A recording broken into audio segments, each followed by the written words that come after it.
नहार पता लगाएगा उस आत्मा के बारे में जिससे नहार लेगा उस आत्मा से बात करने का फैसला, क्योंकि घर वालों की बातों से नहार को एक बड़ा झटका लगता है, जहां भले ही उसे रूही पर पूरा यकीन होता है, लेकिन नहार वीडियो को भी नहीं झुठला सकता। इसलिए नहार सच की तहकीकात करने की ठान लेता है, जिससे नहार को पता चल जाता है कि रूही के नींबू पानी में किसी ने कुछ मिलाया था, जिससे पहली बार नहार का शक दादी पर जाता है। इसलिए नहार दादी के पास जाकर दादी को साफ साफ चेतावनी दे देता है कि अगर रूही को बदनाम करने के लिए ये फिर से कोई दादी की चाल हुई तो ये दादी के लिए अच्छा नहीं होगा। लेकिन जब नहार सोनी से बात करने के लिए उसके कमरे में जाने लगता है तो वह उस आत्मा वाली रूही को सोनी के साथ झगड़ा करते हुए सुन लेता है, जिससे नहार के पैरों तले जमीन खिसक जाती है, क्योंकि वह तो अभी रूही को अपने कमरे में आराम करने के लिए छोड़कर आया था। इसलिए नहार देरी ना करते हुए एक बार फिर से रूही को देखने के लिए अपने कमरे में पहुंच जाता है। लेकिन जब नहार देखता है कि रूही तो वहां सो रही है तो ये देखकर नहार को एक बड़ा झटका लगता है और वह सोनी के पास पहुंचकर उस आत्मा वाली रूही को अपने कमरे में ले जाने लगता है। लेकिन उस आत्मा को पता होता है कि नहार के कमरे में रूही आराम कर रही है,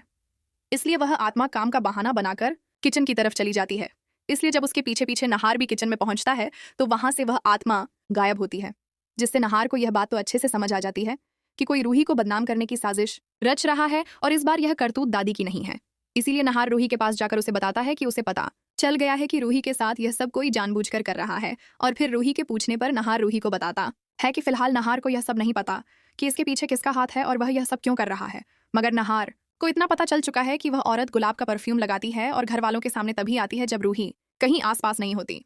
जिसे सुनकर रूही को भी समझ आ जाता है कि इसीलिए घर वालों को लग रहा था कि रूही घर वालों के साथ गलत बर्ताव करने लगी है। लेकिन तभी नहार के दिमाग में एक आइडिया आता है और वह रूही से कहता है कि कल रूही सारा दिन अपने कमरे में रहेगी, तब नहार उस दूसरी रूही को पकड़कर उससे सच जानने की कोशिश करेगा। इसीलिए जब अगले दिन वह आत्मा एक बार फिर से दादी के पास आकर दादी को कड़वी बातें सुनाने लगती है तो दादी का शोर सुनकर नहार चुपके से उन दोनों की निगरानी करना शुरू कर देता है।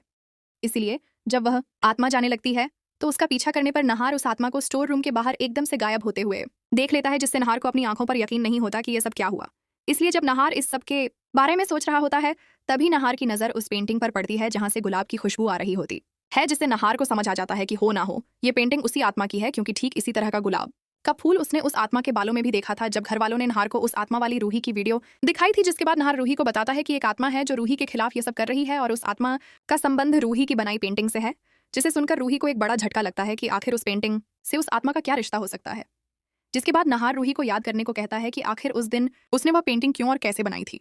जिस पर रूही नहार को बताती है कि उस दिन क्या हुआ उसे कुछ भी याद नहीं। रूही का कुछ बनाने का मन था और पता नहीं कैसे रूही के हाथों से वह पेंटिंग बन गई, जिसे सुनकर नहार रूही को अपने दिमाग पर जोर डालने को कहता है। और फिर रूही को याद आ जाता है कि उस दिन उसे ऐसा लग रहा था कि वह किसी के वश में थी, क्योंकि एक लंबे बालों वाली पंजाबी लड़की उनके घर में आई थी जिसके बालों में एक गुलाब था। जिसके बाद क्या हुआ उसे कुछ याद नहीं, जिससे नहार को समझ आ जाता है कि उस आत्मा ने रूही को अपने वश में करके उससे वह पेंटिंग बनाई थी। जिसके बाद नहार अपने दोस्त राहुल को फोन करता है जिसके घर में रूही और नहार रहते थे, और फिर राहुल नहार को बता देता है कि एक बार उसने भी सुना था कि उनके घर में एक आत्मा का साया है, जिससे नहार फैसला कर लेता है कि वह अब उस आत्मा से जानकर रहेगा कि आखिर वह आत्मा क्यों रूही और नहार को परेशान कर रही है और क्यों वह उनकी जिंदगी में आई है। इसलिए अगर आप भी चाहते हैं कि वह आत्मा नहार को हासिल करने की बात ना करें, जिससे फिर से रूही और नहार के रिश्ते में दूरियां पैदा ना हो, तो वीडियो को लाइक करने के बाद कमेंट्स में अपनी राय देना ना भूलें।